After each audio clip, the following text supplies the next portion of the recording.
সন্ত্রাসীদের হাতে জিম্মি চট্টগ্রামের জঙ্গল সলিমপুর ও আলীনগর নিয়ন্ত্রণে নিয়েছে প্রশাসন।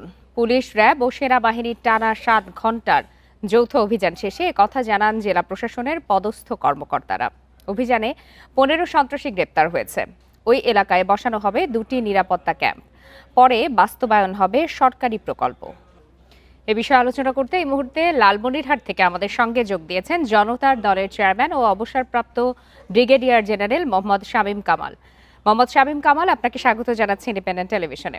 আপনার কাছে প্রথমে একটু জানতে চাই যে ঘোষণা দিয়ে 7 ঘণ্টার যৌথ অভিযানে আটক মাত্র 15 জন, কতটা সফল বলা যায়? জি, আপনাকে ধন্যবাদ সাথে নেওয়ার জন্য। এখানে আটক কতজন হয়েছে সেটা বড় কথা না। আমরা দীর্ঘদিন ধরে সেখানে এটা সন্ত্রাসের জনপদ ছিল, এটা আমি দীর্ঘদিন ধরে জানি। আপনারাই বলেছেন যে 4-5 বছর ধরে এখানে একটা সন্ত্রাসী গোষ্ঠী উঠে মানে জেঁকে বসেছে এবং তারা সকল ধরনের সন্ত্রাসী কার্যক্রমের সাথে জড়িত। জমি দখল যেমন বললেন, আর সাফল্য পাবে বলে আমরা আশা করছি।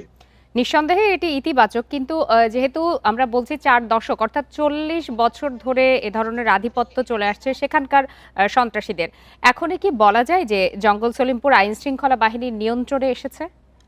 জি জনাব মোহাম্মদ শামীম কামাল, আপনি কি আমার কথা শুনতে পাচ্ছেন কিনা? আমি শুনতে পাচ্ছি একটু। হ্যাঁ, জি, এখন আপনি আমাকে জি শুনতে পাচ্ছেন? জি জি, বলুন। জি, আমি মনে করছি যে হ্যাঁ, এটা মানে প্রশাসন আইন শৃঙ্খলা বাহিনীর দখলে এসছে। কিন্তু এটাকে সম্পূর্ণরূপে নিয়ন্ত্রণে আনা হয়তো সময় সাপেক্ষ ব্যাপার আছে। এবং যে 15 জন কিন্তু মানে ছোট সংখ্যা নয়।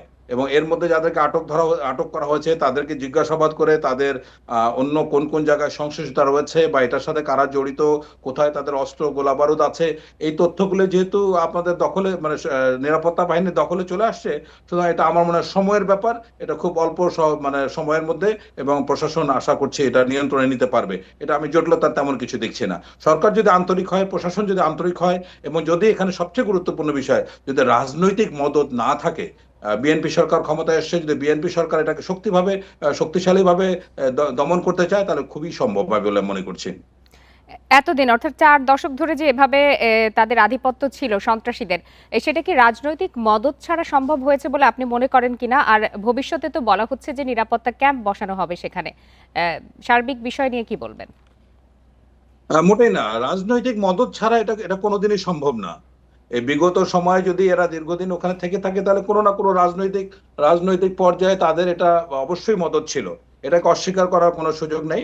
সুতরাং আমি মনে করি যে এটা যদিও সরকার এটা পদক্ষেপ নিয়েছে, এখানে শক্তিশালী অবস্থানে যেতে হবে। আদারওয়াইজ কিন্তু এটা আবার ফসকে যেতে পারে।